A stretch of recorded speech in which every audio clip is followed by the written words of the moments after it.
Hello, this is Karina Snow, Healing Arts Maven, and welcome to week 3 of Adapt and Root. This week is going to be really fun. How are you doing? How's the material sitting with you? If you feel like it's a lot, that's okay. This is information that can take, weeks and months to digest, and I think repetition is really key. So go back over it, choose one thing from the material, and put it on your calendar to try it in the next week. Okay. So this week we're going to talk about a few things. We're going to start by talking about traditional methods of staying healthy. This is mostly from an Asian medicine perspective. They have all these little tricks and tips and traditions that we do not follow in this country, and most of us have never heard of. So when I learned all about this, it was new to me, so I thought I would share that with you. It's things that I practice with my family, and I tell my clients all the time, and I think it makes a difference. So we'll do that, and then we're going to talk about ways to invigorate your system. Specifically a very exciting beverage that you will be making this late summer or fall for you and your family. And it's a great invigorator and a great immune tonic for your system. We're going to talk about the gut, the microbiome, not in sciencey terms, but I'm just going to give you some suggestions for, let me just turn this off. Suggestions for some ferments and for some bone broth. Okay. All right, there we go. And then we're going to talk about a couple of traditional foods, one of them being bone broth, but a couple other ones having to do with the gut that can serve you when you are sick or if you're in recovery or also like have had surgery. These are really good things to know about. And then we're going to talk about a couple drinks and tips to do to boost your immunity if you feel like you're getting sick or if you've just been around people who are sick. And then I'm also going to include a digestive protocol. There is, I know in the pre-work, those questions in the very beginning that you answered, there was a question or a comment about reflux and acid in like the esophagus. And so I'm going to give my protocol for that, and that can be transferred to many digestive ailments. So if your belly or your like up in here, your upper GI tract is off, then this is what I do, and I'll talk about that at the end. Okay, so traditional methods for staying healthy. So these are things that they've done in Asia for a long time, and they may seem strange to us, but again, it's things that have been done for many, many years. And they have a lot to do with warming and cooling. And if you remember from the other videos in Chinese medicine, we talk about health and the body in this kind of like way of weather patterns. And so we don't ever want to overheat or overcool the body. Both can have negative impacts. So I'm just going to dive in and talk about these things. So the first one has to do with your kind of relative temperature in your home and when you go out into the world. So let's talk about the summer. Summer where I live is anywhere in between, maybe 70 degrees, maybe a little less, 60 degrees to 100 degrees on rare days. But where you stay, where you live or where you work, in your home or your office, a school, you may have air conditioning. And so the air conditioning may take it down to maybe 63 or 62, somewhere in there. And then you walk back outside or you go back to your home and you're up again to like 80, 85. So our bodies don't like this. It's confusing for them.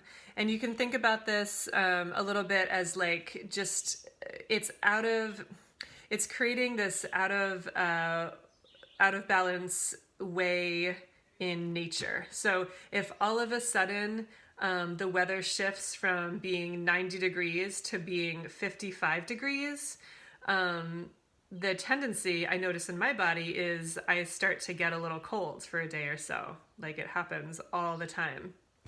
And so if we're creating, like manufacturing that condition in our lives, this can also have a negative impact on our immunity. Our body starts to get confused, it gets a little haywire, and it's exhaustive for the chi in our body, meaning we don't have as much capacity to fight illness. So I always tell people, try to keep the air conditioner and the heat in your home as close as you can to the outdoor temperature. And so this can easily be done by just adjusting your thermostat a little bit. Sometimes people like to do it incrementally, but don't blast the air conditioner. It's really not helpful for your system. And the same thing in the cold weather, actually. Like, be aware of how warm your home is. And if you are a person who runs really cold, then let's talk about that and let's find ways to warm you up internally so that you don't have to have your thermostat up so high. Okay, so long explanation, short explanation is try to keep your home, obviously your office you don't have any control over likely, but try to keep your home as close to the outside temperature as possible within reason, right? Like you don't have to be a masochist about it. And so then the other thing that I suggest people do is, like, when you go into the grocery store, wear a sweater. Okay. So other things that we're going to talk about are, and this is less for the summer, but as you get into the fall and the winter. So protecting the back of the neck. So in Chinese medicine, the back of the neck is where we say illness enters the body. Okay. So just like pretend like the little fairy dust or the little veil just swooped over. We're in Chinese medicine world now, okay? So pathogens enter through the back of the neck. And in my clinical practice, when people are coming in and they're either newly sick or they're like, I feel like, I have a scratchy throat. I feel like something's happening. I have a little cold. There's acupoints right on the occiput, which is like the base of the skull in here. And they feel really good. And they also move those pathogens out of the body. So I do this actually on myself all the time when I feel like I have a little something going on. And it tends to work with allergies too. I do these points in here. They're gallbladder points, but they are really effective at moving colds very early onset. So like, very first, even before you start to really notice anything out of the body. So what we can do in the fall, the winter, the early spring, and especially those kind of shoulder seasons is wear a scarf. If it's not that cold out yet, then wear a cotton scarf or silk scarf or something, but covering that back part of your neck. And you can do this easily for children too. I always have my kids wear hoodies or like wear little like cotton balaclavas or something around their neck. This is actually a really helpful practice and it's easy. Another thing you can do is just be aware, like don't sleep with like a fan blowing directly on your neck or like a window open where the cold is blowing directly on your neck. Yeah. Okay. And then I think I talked about this maybe in the first week. There's also this thing with like not drinking too many cold, icy things. So just, take a little tally. Are you drinking ice water all day long? Are you drinking iced tea, smoothies? Is everything cold, right? And if so, like you're going to want to warm some of that stuff up just to room temperature a little bit, right? And again, this like isn't hard and fast all the time. But in Asia, definitely in China, if you order water, there is never ice in it, right? Because of this. And the reason is that because the cold beverages chill your spleen. And again, going back to, I think last week, the spleen is the main digestive organ, and that organ is it's paired with the lungs. And so the health of our spleen, the health of our digestive system has everything to do with the health of our immunity and the health of our lungs. So room temperature or warmer is always best, okay? And again, this is not hard and fast, right? Like if you're gonna have a cold drink, just do it, once a day, or do it when it's really hot. Don't do it all winter when it's freezing, right? Okay. The other thing I want to talk about, actually, this is something that I find very helpful to know about, especially with young children. And this involves a little more explanation. So if you hear this and you're like, I have no idea what you're talking about, but I want to learn more, just hit me up in the Facebook group. So this is called warming socks. And this is a hydrotherapy treatment, I would put it under, for treatments of colds, flu, congestion. You can even use it for headaches. So I use this a lot of times if my kids, either if they're getting sick or they've been sick for a little bit and it's not going anywhere. And what this treatment does, is it moves congestion out of this part of the body. So everywhere from like in here in the sinuses to like all in here in the bronchial area, it moves it out of the body by increasing blood flow. So here's what you do, and you can do this for yourself too. It's for adults and children. So this is done right before bed. So you warm up the person, hot bath, warm shower. You get them very warm and very toasty. You bundle them up, and ideally you can just put them right in bed. And then you have 2 pairs of socks. You have a pair of cotton socks, ideally like a thin pair of cotton socks, and ideally like a larger pair of wool socks. When I do this for my children, I use like a thin pair of cotton socks, and then I use either my or my husband's wool socks. And what you're gonna do is you're gonna take cold water, even like cold icy water, and you're going to soak the cotton socks in it and then wring them out and put them on the feet.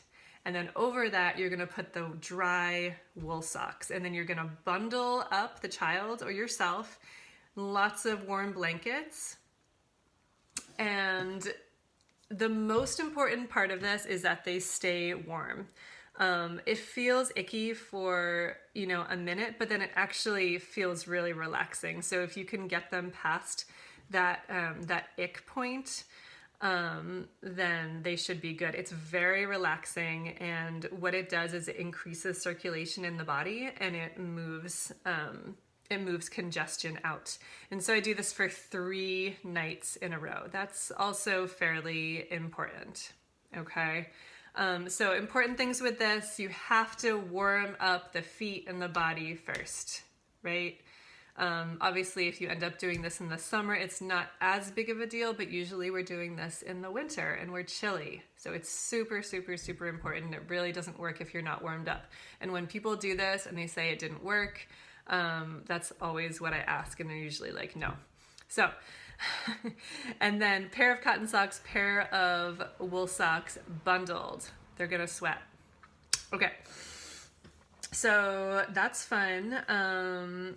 And I think that's the last thing I want to say about warming stuff on your system. Okay. So the next thing that I want to talk about is something called fire cider. And you may have heard about this. It's gotten some press recently because there was this big court case about like the patenting and the name, actually. I'm going to show you a book.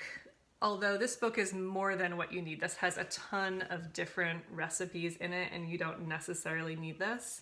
But I find it fun just to have some different ideas. So, what is fire cider? It's an immune tonic that you make with garlic, ginger, onions, and it can have all kinds of different vegetables added to it. I've seen it with beets, I've seen it with different berries, I've seen it with, spicy peppers are very common. This recipe that I just pulled up has horseradish, burdock, garlic, jalapeno, thyme, rosemary, cayenne. And then it is steeped in apple cider vinegar. So apple cider vinegar, if you've never used it, is excellent to have around. You should always have one of those big glass bottles. You get it at the natural food store. It's about $5 or $7 or $8. And it is one of the most helpful things I find to have in the house. A little shot I just add a little bit of water to it is incredibly helpful for like phlegm in the throat or like a tickly throat. I've been using it to combat allergies this summer. You can use it as a wash on some red, itchy areas. I use it if someone's getting inflamed, like if you've eaten something that doesn't agree with you. It can be really helpful when when we do pizza night at our house and cheese really doesn't agree with anyone. I always give my kids a shot of apple cider vinegar. Helps your digestion move, and it's a ferment, which we're going to talk more about. So fire cider is a tonic that has been used for a long time, probably honestly since ancient times. And it is spicy, obviously from those ingredients. And it's great for immunity and for building up your immunity over time. You can also use it to help a sore throat. You can use it to help a fever, to help a stuffy nose. So it's just a great thing to have around. And basically the way that you do it is you chop up the herbs and vegetables and you put them in a clean glass jar and you cover the jar with apple cider vinegar. You pour it in and then you cover it with a cheesecloth and you leave it for a few weeks. And then you strain everything off and you can compost the vegetables. And then you put the liquid in a jar and then you just drink, a tablespoon or two a day. And this is excellent. When people are getting sick, again, those first signs are usually here or here, right? So if you start to pay attention over time what kind of person you are. You're either a sniffly person, drippy, or a sore throat person. For either of those, you can take apple cider vinegar every hour or two, or fire cider rather, every hour or two to help kick it so that it never settles, in here or in here. Okay. So I will include a recipe in the handbook for you to try this. Okay. And then I want you guys to think about making some on your own. If that feels like way too much, you can totally buy this. There are herbalists. Like I said with the elderberry, this is something that's being made all over the place. So find out who the herbalists are in your area, in your neighborhood, in your town. You likely have someone nearby who's making this, or this is actually really fun to do as a group. Same with the elderberry syrup. So you can have someone over, have a couple people over and make a big batch of this. It's gonna feel like with the fire cider, it's gonna feel like a lot of vegetables going into a small amount, but it's so concentrated. Just keep that in mind and it'll last for a while. Okay, great. How you doing? Again, let me know what questions you have that are coming up with this, okay, or if I'm missing something. Okay, so let's see, let's talk about just a couple traditional foods. I'm not gonna go crazy. So I just wanna talk about bone broth and I wanna talk about something called congee or juk. So bone broth, you probably know, you probably already do this. Bone broth is a way of making a soup broth out of the bones of usually beef or poultry. And this is helpful on a lot of different levels. It's helpful for the gut, for the microbiome.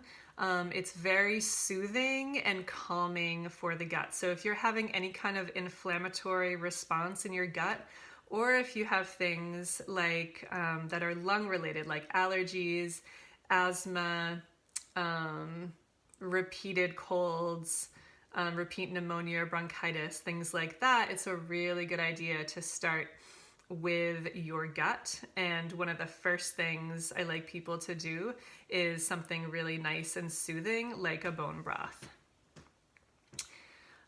There is a lot of collagen in bone broth, so that is excellent for your skin, and your external skin, but also your internal skin. So again, if your digestive membranes are inflamed, or really just for anybody, especially as we get older, you know, this is something we start to think about, like what is the health of our internal digestive tract?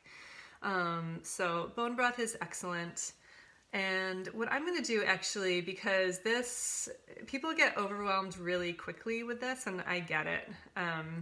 So I'm going to talk about easy ways to do this.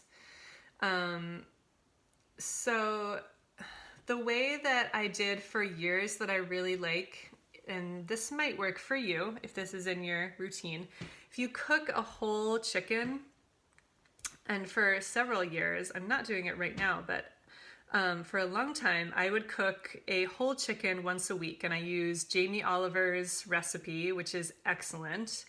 You know, you put some herbs inside the chicken, you plug it with half of a lemon, you coat it on the outside with some oil and some herbs, and then you put some root vegetables and some onion underneath it and put it on the pan, and it goes in the oven at, I think it's high, it's like 450, and then you turn it down to 400 for like an hour and 20 minutes. I'll send you a link to Jamie Oliver's recipe. So then after you're done with your chicken, you know, you've stripped all the meat off your chicken, you have the bones, the carcass from the chicken. And I would wait 2 weeks, keep 2 of those carcasses, and then just plunk them into the crock pot, cover it with water, throw in like a cut up onion and some cut up celery, and put it on low for 12 hours. And that's it. And then you just strain everything off, compost or throw out. Here in Vermont, we can't compost bones, or we can't throw out bones anymore. No food scraps in our garbage. So like now everything gets composted. So you compost your scraps, and then you have your liquid. And you can keep it in the fridge, but a lot of times what I have people do is freeze it. And an easy way to do this is to freeze it in small little yogurt containers, or if you want to go smaller, you could do like ice cube trays. And then you can use your bone broth in a couple different ways. So you could just add it to a sauce. You could add it to rice towards the end. If it's frozen, it'll just melt. You can make a little tea out of it. It doesn't taste that bad. I actually really enjoy drinking it just as a tea. I make it like a salty tea with a little miso. It's excellent. And just add a little more water to it. Or you can add it to anything liquid, a soup, stew, whatever. So that's an easy way.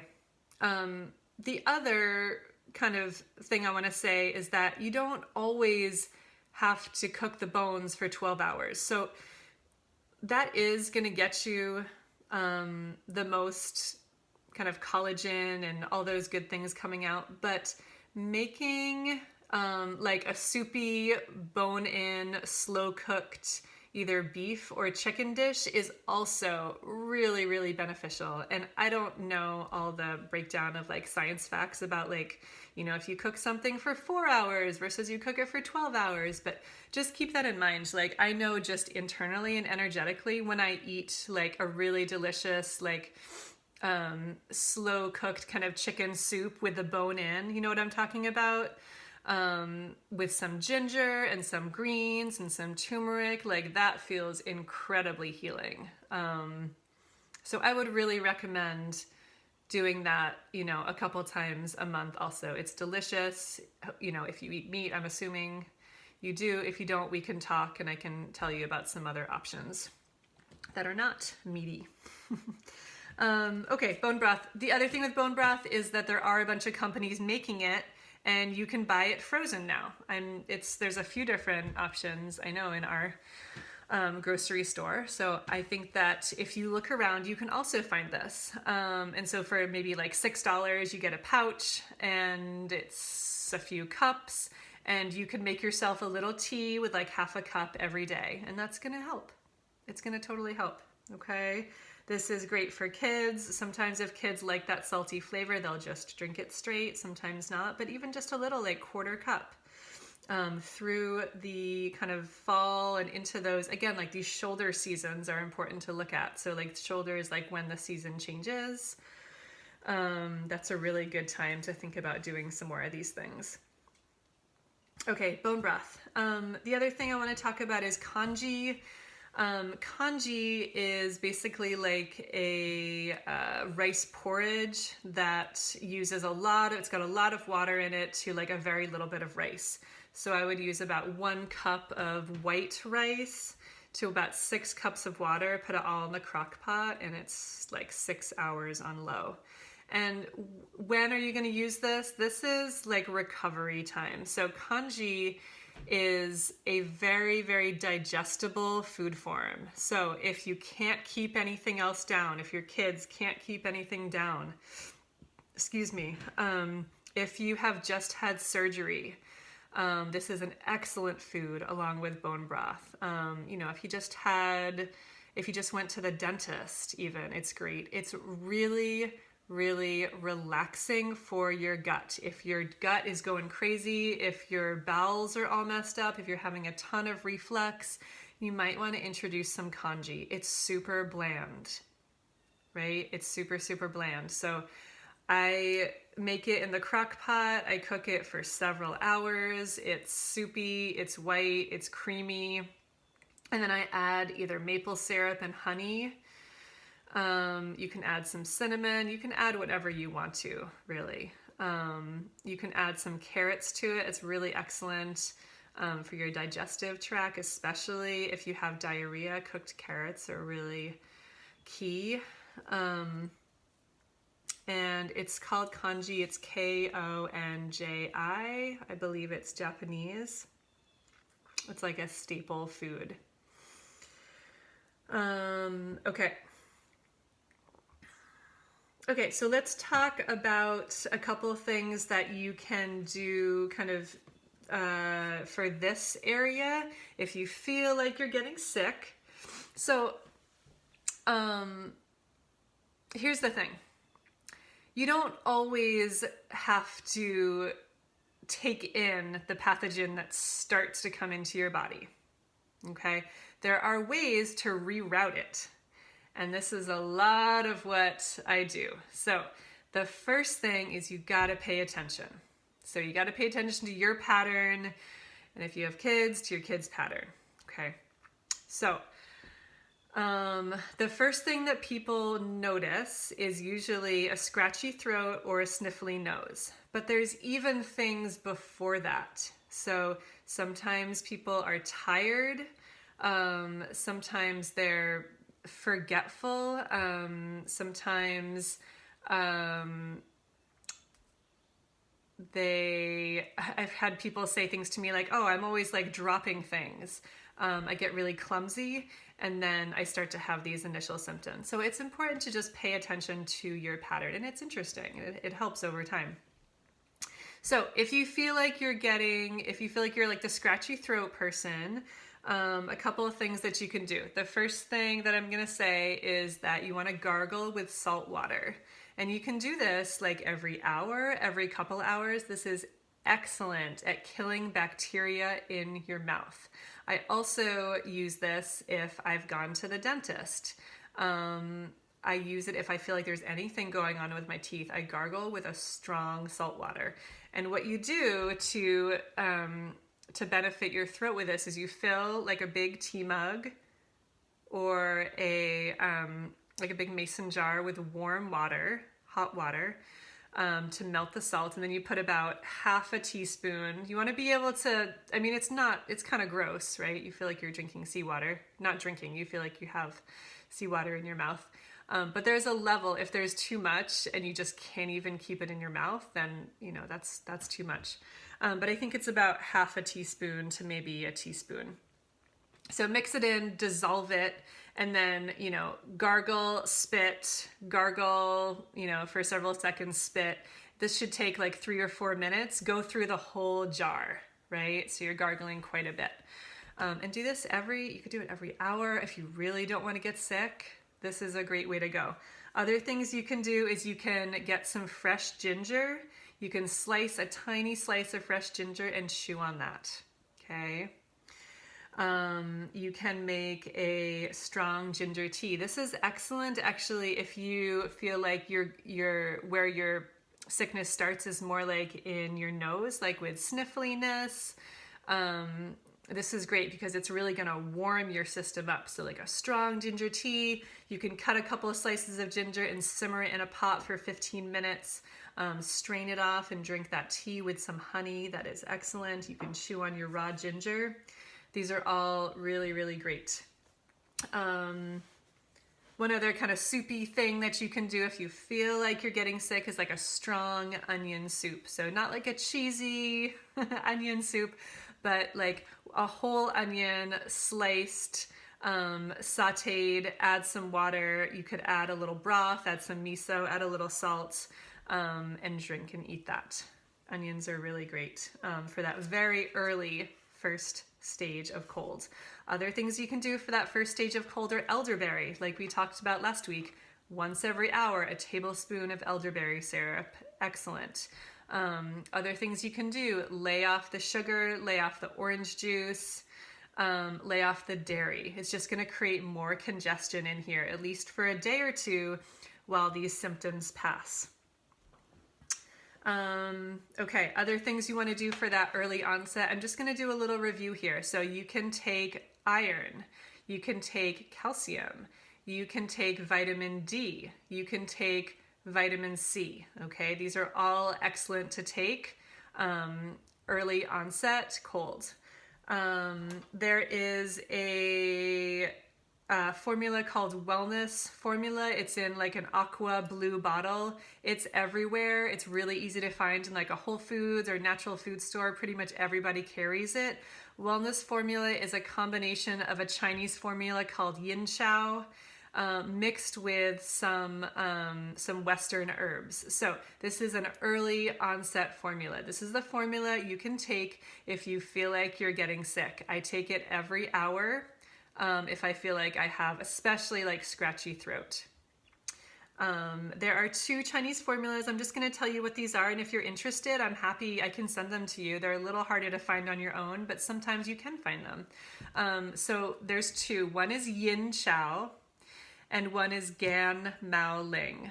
And Yin Chow is for if when you start to get sick, you have that scratchy throat.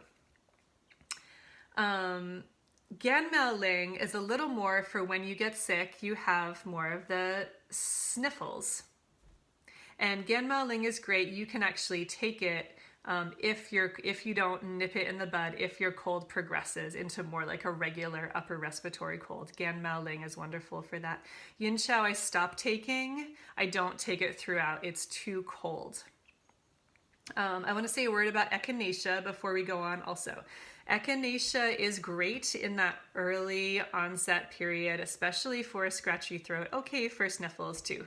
I don't really keep taking it unless the scratchiness and that sore throat continues to be present. Echinacea is cold, and so it's oftentimes too cold of an herb to take with some of the just basic cold symptoms. Okay. You can go back to the formulas that I gave you last week. I think a couple of them may have echinacea in them, but they're blended with other herbs that are a little bit warmer, and that's fine. Okay. All right. So, I want to talk about a simple digestive protocol to support your gut. And again, you can do this anytime.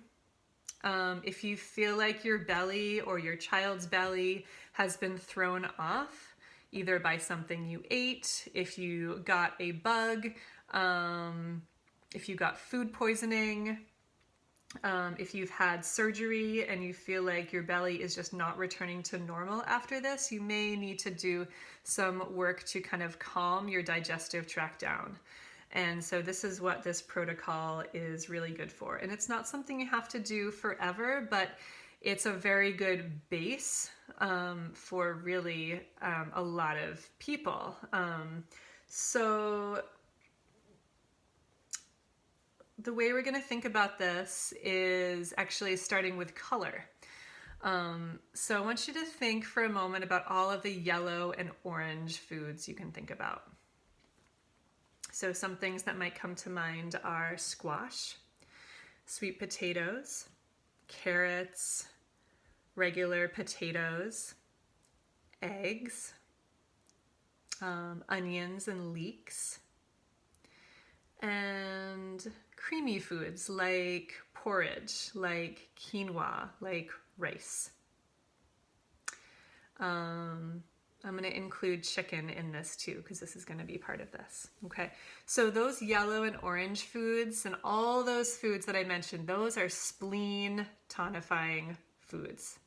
These are foods that build the chi in your body and build specifically the chi of your spleen. So this is going to kind of like fortify your digestion. If you close your eyes for just a second and imagine eating some warm cooked rice and some chicken soup that has a little bit of ginger in it. And just imagine how that makes you feel.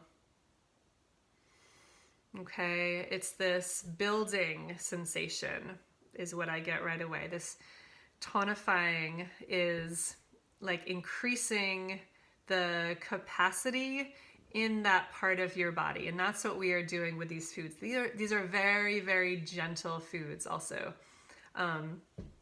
I will just say sometimes, I say this and people are like, oh, I have an allergy to potatoes or whatever. In that case, yeah, it's not a relaxing food for you. Like you don't have to include that. But most of the time, these are really gentle foods. So, if you have children, this is also easy. Think about the first foods that you gave your kids. Okay, so I think that what comes to mind is like avocados, sweet potatoes, pureed beets, peas, scrambled eggs. We did meat early on, so we did slow cooked chicken. Not everyone does that though. Creamy rice. That's questionable. I don't think greens should be given to children early on, but a lot of people do that, and that's fine. So these foods are going to be great for you. All these orangey yellow foods, all these creamy foods, all these baby food style of foods. And so for, you can do this for a few days. If you kind of like this, you can do it for longer. And again, this can be part of a regular protocol if you feel like this is really supportive for you. So like roasted sweet potatoes, roasted squash, excellent. Scrambled eggs with a slice of toast for breakfast.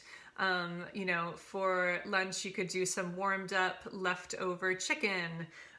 Or you can do some, beans are actually pretty tonifying. So you could do like some warmed up chickpeas or kidney beans over some cooked grain like quinoa and rice with a dressing, with some cooked greens or wilted salad greens that are warmed up by warming up your other foods and putting it on the greens. For dinner, you could do something like a chicken stew or a chicken soup. You could do something like a pasta with roasted squash or sweet potatoes. You could do some slow cooked chicken and some sweet potatoes with a little ginger. Okay? Are you getting it? I was also just remembering that this is kind of like Thanksgiving. Thanksgiving foods are very spleen oriented and very tonifying. And that's actually it's a good inspiration to kind of think about some of that stuff. Minus like the stuffing, but like the turkey, the gravy, the mashed potatoes, the sweet potatoes, the cooked roasted greens, even like the Brussels sprouts. We do cooked broccoli rabe and cooked kale for our dinners because no one else brings anything green. So, okay, so you get this. This is spleen tonifying stuff. If you love this and you want more information, I'm happy to give it to you. I just don't want to overwhelm you with too much in that direction. Okay, so I'm going to wrap around a little bit with that digestive protocol. So you're going to do those calming kind of orangey foods. You can add in some bone broth. You could add in some congee. And then the other thing is something called diglycerided licorice. This is a supplement. Licorice, this comes from licorice. Licorice is an herb. It's a root. And it's traditionally what was used to make licorice candy. I don't think that Twizzlers have any actual licorice in them. I'm pretty sure they don't. But you can find some licorice candy that does still have licorice in it. Anyway, I'm digressing. DGL is the name of the supplement. It's important that you use DGL and not just regular licorice because if you use just regular licorice, it can interact with certain medications and certain people. So the diglycerided licorice is the best. It's chewable. You can get it in a bunch of different flavors. There's like Dutch chocolate, and you get like a container and there's like these little wafers and you just chew the wafer. And what this does is it really helps to digest your food after your meals. And I'm pointing to this area because I know this is what got brought up. So this really should help prevent some of that it's like kind of like a valve issue sometimes in here with the valve freaking out and spasming. It should help that spasming. So I will put in the notes the version of this that I use. And you can try this along with like some congee or some rice porridge and some bone broth of some sort. Those three things are really helpful for kind of calming this part of the body. Okay. All right, let's just do a little overview here. So we talked about traditional methods of staying healthy. We talked about ways to invigorate the system with fire cider. And then we talked about bone broth. And I gave you a couple of ideas for early onset cold and flu, and I gave you a digestive protocol. In your handout this week, you're going to get a bunch of questions. We're going to do kind of a fun assessment of where you're at now with your foods in your family and for yourself, and kind of what is working now, what's worked in the past, and where you want to go. So, a couple of things with this. I want this to be, as always, a judgment-free zone. Okay, this is super important. So, food is emotional. And there are many, many different ways, many different reasons why we eat. A very small number of those are actually for nutrition. So we eat because we're hungry a very small fraction of the time. And you can think about all the other reasons why we eat. Because we are happy, we're celebrating, because we're sad, we're grieving, because we're bored, because somebody else is eating, because we are in a hypnotic state of mind and we just keep eating. Like I do this with granola. It's so weird. Like one minute I'm having a handful of granola. The next minute it's like I've been transported, in some spaceship and the bag is gone. It is crazy. So a lot of people have this with potato chips is super common too. Like, where did the bag of potato chips go? So we, a lot of us have something like this. And obviously for some people, this is a really big deal and it's really serious. And there's a lot of history of trauma. And I'm not I don't want to take away from any of that. I just want to mention and bring up and honor and acknowledge that there are a lot of ways, a lot of reasons why we eat. So be gentle, be kind with yourself.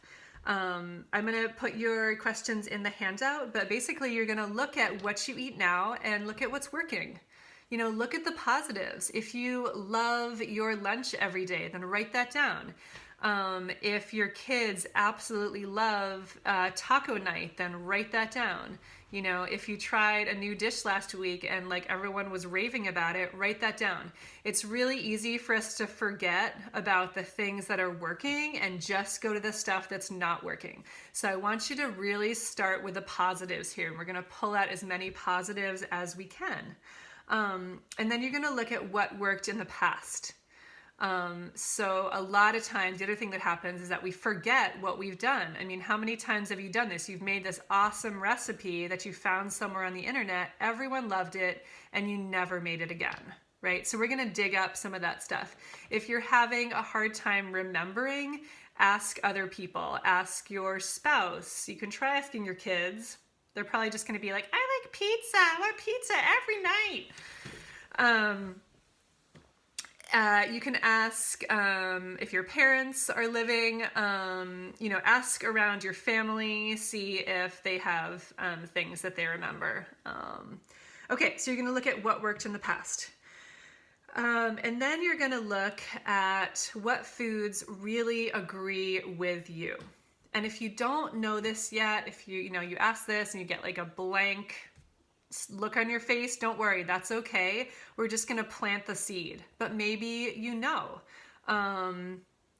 It took me a long time to realize that meat works really well for me. I do really well with meat pretty much daily. I really need dark leafy greens, and whole cooked grains like rice and quinoa and millet and things like that are really, really helpful for me. I know for myself that without the grains that help my serotonin, I don't feel good emotionally. I feel like I feel very edgy, and I have really bad sugar cravings, and it's not great emotionally. So whole grains, dark leafy greens, and basically beef are super healing for me. So if you can come up with a short list, like 2 or 3 things that you know you just feel excellent, not just on your tongue, but like in the 24 hours after that, the post-metabolic state, it's going to be really helpful. And we are going to fill out your eating with a lot of those things, and you're going to feel so much better. Okay. Okay, I think that's going to be it. Let me know what questions you have after you watch this. Let me know what comes up for you.